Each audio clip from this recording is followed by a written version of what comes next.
Hello दोस्तों, स्वागत करती हूँ कमला मौर्य के चैनल पर आप सभी का। मैं एक छोटा सा विवाह के उठान लेके आई हूँ। कैसा लगेगा कमेंट में जरूर बताना। नमस्कार दोस्तों, मैं कमला मौर्य। आप लोग मेरा सपोर्ट जरूर करना।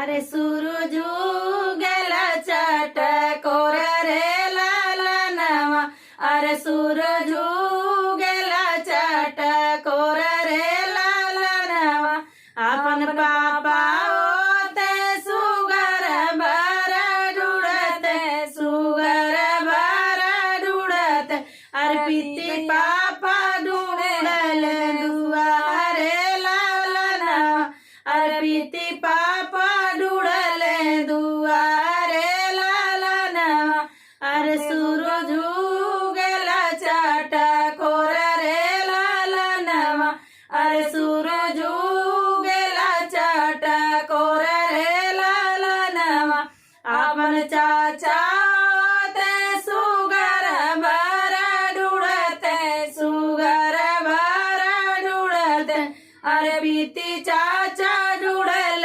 दुआरे लालनवा, अरे बीती चाचा ढूढ़ल दुआरे लालनवा, अरे सूरज उगला चटकोर रे लालनवा, अरे सूरज उगला चटकोर रे लालनवा, अपन भैया होते सुगर भर ढूढ़ते, सुगर भर ढूढ़ते, अरे बीती भैया ढूढ़ले दुआरे लालनवा, अरे पीती भैया ढूढ़ले दुआरे लालनवा, अरे सूरज उगला चटकोर रे लालनवा, अरे सूरज